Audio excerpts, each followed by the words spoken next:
Okay, we are sat here in the P&J Live Arena. We're at the halfway stage of the Arenacross Tour. We have the early red plate leader. I'm getting that in there. I just want to remind people that you were leading the series, Mr. Tommy Searle. Tommy, as we just said, halfway stage. You've unfortunately had to sit out some of it. Yeah. And going to miss the rest of it. That is the way it goes. This is the thing about making predictions. He's just literally told me off before we started saying, you've got to stop making predictions because when you do, people don't make it home. Yeah, last year you didn't predict I was going to win one night, won the majority. This time, the night you predict I was going to win, I'm injured. And then last week, you predicted Dylan. I come up and says, who's going to win? Dylan was the prediction. Killed off Dylan as well. So I'd rather, they said this interview, we've got to give me a prediction. I'd just rather not be in your position and hurt someone. Commentators curse, you see, and they think it's an easy gig. It's not. No. I actually carry more weight on this and influence over this series than you actually really realise. That's why they pay you more than me. Of course. I wish that was true.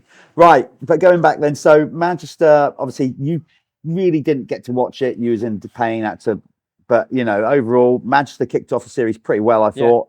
Good to be back there. Who's impressing you at this point? I know we've lost some of them now, but, who's been impressing you in the first few rounds? I think different riders. I think with me and Conrad going out, it's opened the door to riders to get their first wins. Obviously, Jack kicked it off in Manchester, one who's been in the series for a long, long time, been close. And I think that was his first ever win. Yeah. Am I correct in that? Yeah. So that was nice to see someone that's been at it. And then he got his win, obviously, on the Stark as well. Jack's impressing. He's the series leader now. And then you got Harry, Harry is just Harry. Like, I knew he was going to be impressive. He just does what he does. Yeah. And he does what he's always done. And I think he's the dark horse because he won't have a bad night. Or to say that, you could say, I won't have a bad night. Conrad won't have a bad night. So you can never say it. It is what it is in the motorsport, but Harry will be consistent. If there's something drastic don't happen, he'll be there. And I think if Jack has to watch out for someone, it's Harry creeping in over the remainder of the series. He seems to position himself on the track sort of better than others and out of trouble. I'm going to give him credit. It grates me to do it, but sometimes I've got to do it. He did actually predict Harry for the win last time. You told me. I went Woodcock, you went Koulas. You were right. Yeah, just because of how solid he is. Not on outright speed.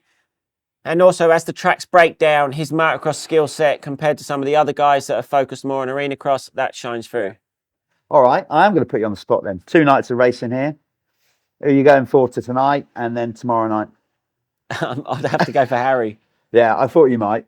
So you can't pick the same one, so yeah. I think just with the track's already soft, it's rutty. By the time the main event comes down, the track's going to be breakdown. Yeah. Track's going to break down. I don't think he was the fastest in practice. I'm not sure on the times, and he's not the most flashy.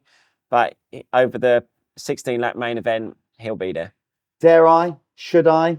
Am I allowed to give a prediction after what we just said? I mean, I'm cursing you riders. Can keep your predictions for the riders' health and safety to yourself, please. Right. Okay. So I'm not. We've got rid of enough. Yeah, that's riders' union right there saying I've got to stop calling it because when I say who's going to win, it doesn't end well. No. Maybe predict like a third place guy.